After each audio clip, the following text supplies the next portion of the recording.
Depuis quelque temps, je me suis lancée dans une analyse du fonctionnement financier de mon couple et j'ai décidé de le raconter à travers ce podcast. Vous avez sans doute déjà été en couple. Qui payait quoi ? Est-ce qu'il y avait une maîtresse ou un maître de l'argent ? Je m'appelle Titiou Lecoq et vous écoutez Rends l'argent. Maintenant que nous sommes remontés dans l'histoire, que nous savons que les femmes ne sont pas censées faire attention à leurs intérêts financiers, qu'est-ce que je fais ? Je pourrais demander à la mère de Cécile, ma copine très organisée de l'épisode 1, de me faire un tableau de mon budget. Mais d'abord, je suis allée voir Héloïse Boll, qui est, attention, gestionnaire de fortune. Alors ok, je n'ai pas de fortune, mais autant demander à quelqu'un qui maîtrise le sujet. Son agence s'appelle Oseille et compagnie, et en plus, Héloïse Boll a écrit un livre intitulé « Les bons comptes font les bons amants », ce qui m'a permis de prendre conscience de mon abyssale bêtise. C'était un peu « oui, rencontre une gestionnaire de fortune ». Oui, vas-y, oui, avec ton beau taxi. En avant, oui. Beaucoup de gens avaient une situation dans leur couple, une situation financière qui était soit choisie, soit subie, mais que quand elle était choisie, elle était souvent pas choisie du tout en connaissance de cause. Bon, quand elle était subie, c'est encore plus compliqué, mais souvent, les gens ne se rendent pas compte des implications des choix qu'ils ont faits. Si ils ont choisi, par exemple, de se marier sous le régime légal, c'est-à-dire sans contrat de mariage, sans spécificité particulière, ils ne connaissent pas les implications de ce qu'on appelle leur régime matrimonial, qui est un terme un peu barbare, mais qui est le terme consacré. Et ils ne savent pas ce que ça veut dire. Et donc, on les retrouve quelques années plus tard à finir par comprendre, par exemple, entre eux, ce qui est commun et ce qui reste propre à chacun des époux. À dire, mais au fond, c'est complètement idiot et on n'avait pas du tout compris que ça marchait comme ça. Et souvent, il est un peu trop tard pour agir. Ou alors, on peut ajuster, mais ça coûte cher. Et bon, finalement, je l'ai fait pour que les gens qui se marient ou qui s'installent ensemble comprennent ce qu'ils font au moment où ils le font et comprennent les conséquences. Il faut déjà qu'ils aient envie de comprendre, parce que c'est tout le problème, moi, sur cette thématique que je rencontre, c'est que, comme on est sur des histoires d'amour, les gens n'ont pas du tout envie de parler d'argent et de compter, parce que compter, c'est très égoïste, ou même de préparer une éventuelle séparation, parce que ça sert un peu à ça.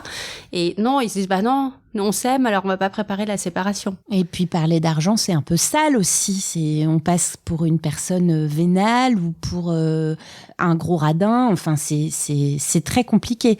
J'entends très bien cette remarque qui consiste à dire, ah ben bonjour, c'est pas du tout romantique. C'est Non. à l'opposé de la conception romantique de l'amour où on ferait tout en commun, on mettrait tout en commun et où ça serait merveilleux et où il y aurait jamais de problème. Malgré tout, aujourd'hui, il y a, pour un couple qui se marie, 44% de chances de se séparer. On ne sait pas quand, mais il divorcera. Et puis, il y a une deuxième situation qu'il faut envisager, qui est encore moins marrante qu'un divorce. Ça s'appelle le deuil. C'est horrible, mais malheureusement, ça arrive. Et là, ça met les gens dans des situations financières qu'ils n'ont pas du tout imaginées et qui sont des situations vraiment très, très compliquées. Se mettre d'accord, c'est pas forcément évident, mais l'idée de s'en parler, c'est de savoir assez rapidement sur quel terrain on est.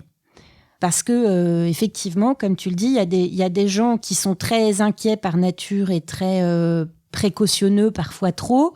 Et à l'inverse, il y en a qui ont des comportements avec l'argent qui frisent un peu la désinvolture. Et on vient tous d'univers différents, on a tous une histoire différente. Et c'est bien quand même de savoir comment ça se passe pour l'autre pour comprendre un petit peu où vont potentiellement être les zones de friction.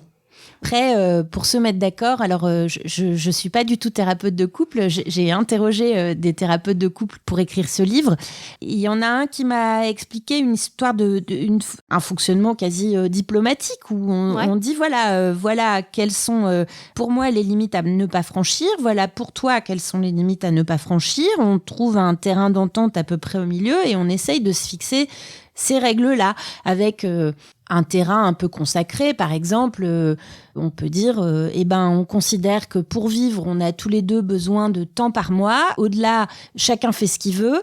Mais cette somme-là est une somme consacrée à laquelle on ne touche pas et avec laquelle on va pas flamber au casino, pour prendre un exemple un peu caricatural, ou avec laquelle on n'épargne pas sous le matelas pour le comportement complètement opposé. Cette somme-là, elle est utile et indispensable pour le quotidien, donc on n'y touche pas. Alors, c'est ce que je me dis, là, sur une espèce de quête personnelle sur le sujet. Je me rends compte, en fait, ce qui me paraît le mieux, la meilleure solution de gestion n'est pas celle adoptée par la majorité des Français, parce que la majorité des couples font tout en commun. Mmh. Tout en commun, c'est pas... Ça protège ni l'un ni l'autre, c'est... Bon, moi, je pourrais pas, de toute façon, après, c'est aussi une question de tempérament. Je dis que le mieux, effectivement, c'est chacun un compte individuel et un compte commun. C'est une solution qui n'a pas la faveur de la majorité des Français, je suis d'accord. C'est ce qui correspond le mieux à la situation de beaucoup de couples aujourd'hui où c'est pas toujours le même qui gagne le plus et où les deux travaillent et où on a quand même envie d'avoir une petite part de liberté avec son argent et d'autonomie et de pouvoir soit se faire des cadeaux sans que l'autre en connaisse le montant, soit se faire un cadeau à soi sans que l'autre soit systématiquement au courant et où on a envie d'avoir une autonomie financière tout simplement. Oui, moi j'y tiens vachement, donc je me dis c'est la meilleure solution. Après, une fois qu'on rentre dans cette histoire de prendre un compte commun en plus des comptes individuels, la question de combien on met dedans, donc si j'ai bien compris, il y a 2 principes possibles. Soit on fait à égalité, donc chacun met la même somme, soit on fait à équité, donc on met en proportion, chacun met en proportion de ses revenus. Certains le choisissent et souvent, je me suis rendu compte que quand ils le choisissaient à des moments où ils gagnaient à peu près la même chose. La difficulté, c'est que dans une carrière, on a des hauts et des bas. Les indépendants connaissent ça encore mieux que les salariés. Du coup, ce qui est valable à un moment où on a des revenus à peu près équivalents n'est plus systématiquement valable quand l'un fait un saut de carrière phénoménal ou quand l'autre se met un peu volontairement au ralenti parce que y a beaucoup d'enfants ou qu'il y a un enfant qui est malade ou enfin je prends les cas les plus classiques. Et donc là finalement le fait de faire 50-50 quand on a des revenus déséquilibrés, c'est déséquilibré. La leçon un peu de tout ça, c'est que il faudrait pouvoir reparler de ces comptes et de la façon de s'organiser à deux à chaque fois qu'il y a un gros changement de situation, soit une situation de chômage, soit une situation ça peut arriver, une situation de maladie, soit d'expatriation, un 4e ou un 12e enfant qui arrive, une expatriation, alors là c'est très important. Toutes ces choses-là nécessitent qu'on remette à plat la situation financière et qu'on remette à plat les contributions de chacun. Il faut juste prendre la peine de s'y pencher. Et je pense que c'est important de s'y pencher parce que le jour où on se retrouve tout seul, soit parce qu'on a divorcé, soit parce qu'on malheureusement l'autre est mort brutalement et qu'on sait rien faire, on est totalement handicapé. Oui, mais alors c'est pas si simple que ça parce qu'en lisant ton livre, il y avait un cas auquel j'avais jamais pensé, qui est, tu expliques que dans le cas d'un crédit immobilier, tu conseilles d'avoir un compte joint spécifiquement dédié au crédit immobilier pour pouvoir montrer à hauteur de combien chacun a participé au remboursement.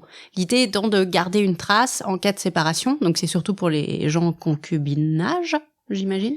Pour les gens en concubinage, pour les gens qui sont mariés en séparation de biens, même s'il y a une jurisprudence qui rend les choses un peu plus faciles maintenant. Donc dire que y en a un qui rembourse plus de crédit et l'autre qui paye la cantine des enfants, eh ben celui qui paye la cantine, il se fait un peu arnaquer. Il prend un sacré risque en tout cas parce qu'il repart pas s'il y a une séparation et il y en a un il repart avec l'appart et l'autre il repart avec rien quoi. Voilà.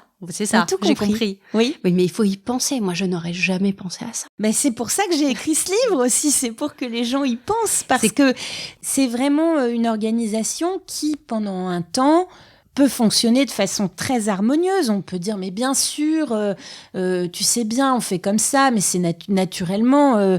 Moi, je paye le crédit, mais toi, tu payes la cantine. Et évidemment, s'il y a un problème, on fera moitié-moitié, etc. Dans le début d'une histoire, en général, tout le monde est de bonne foi. Le problème, c'est que le jour où on se sépare, malheureusement, certains peuvent être de mauvaise foi. Et dans ce cas-là, il vaut mieux avoir des papiers qui font foi que d'aller au tribunal. Autre cas auquel j'avais jamais pensé, c'était le couple vit dans l'appartement qui a été acheté par un seul des deux. Il y a des travaux à faire. Celui qui n'est pas propriétaire se dit, bien sûr, j'ai participé aux travaux, c'est une grosse somme et tout, je paye avec toi. Et s'il ne garde pas de preuve de ça, il n'y a pas de preuve qu'il a investi dans cet appartement qui n'est pas à lui. Donc, exactement. Ça aussi, il faut garder tous les détails de tout, en fait. Je pense que tu vas pouvoir en parler à quelqu'un qui est très concerné par le sujet, qui s'appelle Emmanuel Macron, qui a financé des travaux dans la maison de sa femme. Donc, j'ose espérer qu'il a conservé les factures, mais c'est typiquement le genre de situation, oui, où il faut quand même garder des traces, parce que il peut arriver une séparation ou même le plus tard possible, mais la disparition de Brigitte, qui a des enfants, et logiquement, il faudra que les enfants soient gratifiés dans la succession de Brigitte Macron. Ah, et si Emmanuel Macron n'a pas gardé les factures, il peut se retrouver dans une situation compliquée, en litige avec les enfants de Brigitte. Et alors, donc, du coup, pour prendre très concrètement, moi, tu me conseillerais, donc, imaginons, j'en viens enfin, je fais un pas dans l'engagement amoureux au bout de 10 ans de relation et je dis, ouvrons un compte commun. Et donc, ça serait d'abord de lister toutes les dépenses communes, de se faire un budget, c'est ça, de tout lister? Tout simplement. Tout, Netflix, la cantine, tout. Les abonnements téléphone, le loyer, le crédit immobilier s'il y en a un, les factures, l'assurance qui tombe qu'une fois par an, etc., etc.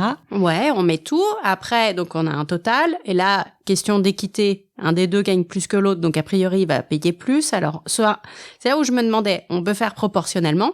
S'il y en a un qui gagne 20% de plus, il paye 20% de plus. Mm-hmm. Mais avec derrière, il y a la question du travail ménager. Parce qu'en général, celle qui gagne moins et celle qui en fait le plus dans la maison et le plus en tâches ménagères, en tâches parentales, et qui de fait économiser de l'argent au couple. C'est du travail non salarié.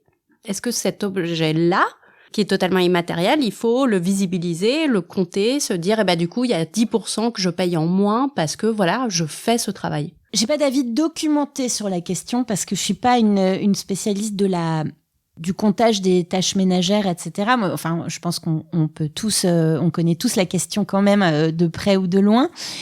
Ça me paraît pas délirant de faire une espèce de cote mal taillée dans la participation de chacun, justement, en se disant, oui, certes, je gagne 20% de moins que toi, mais je vais pas payer 20% de moins que toi, je vais payer 30 ou 40% de moins que toi, parce que finalement, tout le travail que je fournis à côté est un travail qui permet que ta carrière continue à avancer, qui permet que pendant la journée, tu t'inquiètes pas parce que les soucis quotidiens, toute cette fameuse charge mentale, ouais, c'est moi qui la gère. Enfin, ça me paraît pas délirant. L'intérêt, c'est d'arriver à quelque chose que les deux trouvent à peu près équilibré, en fait, à une situation dans laquelle personne ne se sente floué. Je n'ai pas de compte commun. Et vous pensez bien que nous ne sommes pas non plus mariés ou pacsés. Or, je n'avais jamais pensé que signer un de ces bouts de papier, ça pouvait être un moyen de se protéger. Il y a les pensions de réversion qu'on peut toucher si on a été marié. En gros, l'épouse ou l'époux touche une partie de la pension de retraite de son mari ou de sa femme après son décès, mais c'est sous condition de ressources. Et en cas de séparation, seul le mariage protège véritablement. Mais d'où l'intérêt, effectivement, d'avoir un conjoint et de visibiliser le travail ménager qu'on peut effectuer, etc., Voilà, pour se dire au moins pendant la relation, ça a été à peu près équitable et à peu près justement réparti. À ce moment-là, ça veut dire qu'il faut s'organiser pour dire « je contribue moins aux dépenses de la famille, mais en contrepartie, j'épargne davantage ». Et ça, pour celui qui fait beaucoup de tâches ménagères et qui prend une grosse part du travail de la maison. Quelque chose que tu dis dans le livre d'ailleurs, c'est celui qui gagne le moins, donc on va dire seul, question de statistique. C'est souvent ça. Celle qui gagne le moins et a plus intérêt à investir, à faire de l'investissement pour se protéger, pour son patrimoine. Elle a quasiment plus intérêt, effectivement, à ce que ce soit elle qui rembourse la voiture. Enfin, voilà, pour qu'il lui reste quelque chose après, plutôt que tout part en dépenses invisibles, d'épicerie, etc. C'est d'autant plus important qu'il n'y a pas de mariage et donc qu'il n'y aura pas de prestations compensatoires pour compenser ce décalage de niveau de vie, de se prémunir de ça, parce que de toute façon, même si on divorce et on ne sait pas comment va réagir le tribunal, on ne sait pas comment va se passer la séparation des biens, etc., c'est très utile d'avoir des biens propres à soi quand on se retrouve dans la panade. Il y a ce qu'on récupérera d'un éventuel divorce ou d'une séparation, mais si on a des choses à soi, c'est quand même plus simple. De la même façon, si on a 50% de l'appartement qui a été acheté à deux, c'est nettement plus simple à récupérer en disant voilà, j'ai 50% et je les récupère, que de dire devant un tribunal je n'ai pas 50% de la maison, mais moi pendant ce temps-là j'ai payé les petits pois, les carottes, les navets et les baskets. C'est infiniment plus simple d'avoir des choses à son nom que de devoir pleurer devant un tribunal en espérant l'attendrir. Il est temps de vous avouer mon terrible secret. Je ne claque pas mon argent en fringues ou en chaussures, je déteste les chaussures. Je claque mon fric en livres pour enfants. Ça se trouve, à cause de ce podcast, je vais me paxer. Ou même pire, me marier. Après, je pourrais faire un podcast sur comment un podcast a changé ma vie. Depuis 3 mois, je fais le détail de mes dépenses. Et t'as paru ce truc que je m'attendais pas, c'est sorti du fond de l'eau et c'est apparu. Tu es la meilleure amie de ton libraire. Ah, mais c'est fou, quoi. C'est fou combien je dépense là-dedans. Mais parce que c'est beau, il y a plein de couleurs, c'est forcément un livre, c'est merveilleux. Et je dis, ah oui, non, mais donc si on fait un compte commun, il faudrait que j'achète les livres des enfants avec le compte commun parce que c'est pour les enfants, donc ça paraît. Et en même temps, il faudrait quand même que j'en achète moins parce que j'en achète trop. C'est difficile de se dire, alors déjà, je vais arrêter de le payer avec mon argent, et du coup, et je sais très bien ce que je vais faire. Je vais en acheter genre pour 30 € avec le compte commun, et puis après, quand j'aurai dépassé la limite de 30 €, je vais prendre ma carte, je vais dire, oui, allez les enfants, on y va. Oui, mais ça sera ta latitude, la latitude que tu auras sur ton argent de poche, sur l'argent que tu peux utiliser toi de façon un peu discrétionnaire. Ce à quoi il faut que tu fasses attention, c'est de pas engloutir toute ta capacité d'épargne dans les livres pour tes enfants. Et alors, tu peux même te dire, c'est un peu délicat comme démarche, mais tu peux te dire, aujourd'hui, je n'achète pas de livres à mes enfants. J'épargne. Je suis une bonne mère, car plus tard, ils ne m'auront pas à leur charge. C'est pas marrant du tout de réfléchir comme ça. On a plus envie d'un beau livre coloré avec des histoires drôles ou belles. C'est un peu désolant d'avoir à y penser si tôt, mais malheureusement, on le sait tous. Dis-toi que en n'achetant pas 50 livres par mois, mais seulement 20, tu protèges l'avenir de tes enfants. Déjà, je pourrais payer leurs études parce que tout sera payant d'ici là. Et puis oui, non mais la retraite, non mais bien sûr, mais c'est le truc auquel on ne pense pas. Mais la capacité d'épargne, en gros, c'est quand même beaucoup pour la retraite. Voilà. Enfin, la retraite... C'est parce qu'on n'a pas de certitude sur ce qu'elle sera plus tard que beaucoup de gens considèrent qu'il faut se prémunir avec une épargne si possible régulière et la plus costaud mais les gens et solide font ça, possible. Ils épargnent pour leur retraite. Bien sûr. Mais quelles sont les autres raisons d'épargner ? Je suis trop en retard. Je sais pas, justement, j'ai jamais bien compris ce principe. On épargne pour sa retraite, on épargne pour l'avenir de ses enfants. Moi, je vais te dire pourquoi j'épargne. Pour acheter une maison si on en a envie, pour se faire un très beau cadeau qui va rester. Ah ouais. Non, moi, j'épargne pour une raison simple, c'est qu'un jour, au CIC, le monsieur qui me sert de banquier m'a dit, qui s'appelle Damien, qui était très sympa, il m'a dit, ah, ça serait bien que tu ouvres un compte épargne. Je fais, d'accord. J'ai signé un papier, et voilà quoi. Mais je me suis jamais dit, ça va me servir à financer un projet concret. C'est très abstrait, quoi. C'est genre, ah, il a déplacé de l'argent à moi d'un endroit à un autre. Tu le fais pour faire plaisir à ton banquier, en fait. Complètement. Bon, j'espère qu'il est sympa. Il a changé, en plus, parce que tu sais, il les change pour pas qu'on s'attache, alors que je m'étais attachée au mien. Donc, en fait, il y a des projets derrière le principe de l'épargne. Disons qu'il y a l'idée de se prémunir de situations qui peuvent être très compliquées. Si tu perds ton boulot demain, enfin, si tu n'as plus aucun travail, ce que je ne te souhaite pas. C'est quand même bien d'avoir un peu d'argent de côté. Enfin, ça c'est un discours terriblement Adulte. effrayant et adulte, mais l'épargne, ça sert à ça. Ça sert à anticiper des périodes où on va avoir des frais et où on n'aura pas nécessairement les fonds pour engager ces frais. Alors que moi, j'étais déjà, tu vois, quand je me projette dans des scénarios catastrophes, c'est je me dis, oui, alors avec les enfants, on ira chercher des cartons pour dormir dans la rue, où est-ce qu'on peut trouver les cartons? Donc, je suis plutôt à repérer les supermarchés où je pourrais prendre des cartons pour dormir dans la rue avec mes enfants, plutôt que simplement me dire, ah, mais sinon, je pourrais épargner pour être un peu à l'abri.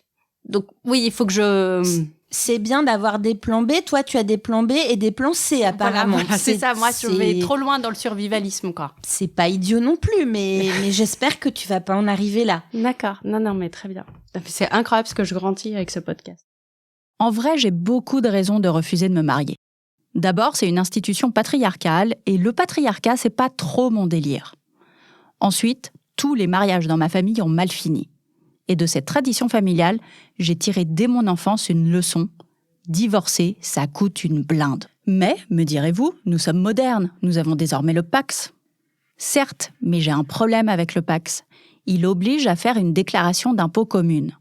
Et pour moi, l'impôt, c'est un truc perso. Surtout que je gagne beaucoup moins que mon compagnon et que j'ai un peu peur que cette histoire de déclaration commune finisse en arnaque pour moi. Mais peut-être que je me trompe. Le prochain épisode nous le dira.